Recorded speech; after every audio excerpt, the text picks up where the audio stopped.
ಬುದ್ಧಿ. ಹಿಂಗೆ ಮೂಗು ಕವಳೆ ಕಟ್ಕೊಂಡು ಜೀವಮಾನವೆಲ್ಲ ದುಡ್ಡು ಸಾಯ್ತೀಯೋ ಇಲ್ಲ ನಿನ್ನ ಹೆಸರು ಜಮೀನಿಗೆ ಮೇಲೆ ಮಾಡ್ಕೋತೀಯೋ?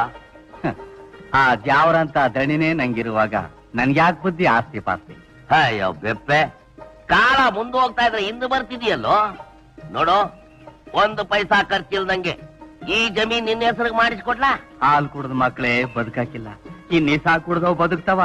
ಅನ್ನ ಕುಡು ದಣಿಗೆ ಮೋಸ ಮಾಡಿದ್ರೆ ಶಿವ ಸಿಂಕೆ ಬಿಟ್ಬಿಟ್ಟಾನ. ಪೆದ್ದ ಪೆದ್ದ ಒಂದ್ ಎಬ್ಬೆಟ್ ಹೊತ್ತು ಖಾತೆ ನಿನ್ನ ಹೆಸರು ಮಾಡಿಸ್ಕೊಟ್ಬಿಡ್ತೀನಿ. ಅವರು ನನ್ನನ್ನ ಎತ್ತ ಮಗನಿಗಿಂತ ಹೆಚ್ಚಾಗಿ ನೋಡ್ಕೊಂಡವ್ರೆ. ಅವ್ರಿಗೆ ಸಿದಾಗ ಹಿಂಗೆಲ್ಲ ಮಾತಾಡ್ಬೇಡಿ ಬುದ್ಧಿ. ನಿನಗ್ ಬುದ್ಧಿ ಹೇಳೋದು ಆನೆ ಚಡ್ಡಿ ಹೊಲ್ಸೋದು ಒಂದೇ ನೋಡು. ಬುದ್ಧಿ, ನಿಮ್ಗೆ ನಮ್ಮ ಹಳ್ಳಿ ರಾಜಕೀಯ ಸರಿ ಬರಕಿಲ್ಲ, ಆ ದಿಲ್ಲಿಗೆ ಹೊಂಟೋಗಿ. ಈ ಹಳ್ಳಿಗೆಲ್ಲ ನಲ್ಲಿ ಹಾಕ್ಸ್ಬೇಕಾದ್ರೆ ಡಿಲ್ಲಿಂದ ಕರ್ಸವ್ರು. ನಮ್ಮ ಹಳ್ಳಿಗೆ ನಲ್ಲಿ ಹಾಕ್ಸೋದ್ರೊಳಗೆ ನಿಮ್ ನಲ್ಲಿನೇ ಬಿದ್ದೋಯ್ತದೆ. ಬುದ್ಧಿ, ಮಾತಾಡಿ ಮಾತಾಡಿ ಬಾಯಿ ಬೋ ನೊಂದ್ಕೊಂಡೈತೆ. ಎಳ್ನೀರ್ ಕುಡೀರಿ. ಕೊಡ್ಲಾ ಎಳ್ನೀರ್ನ?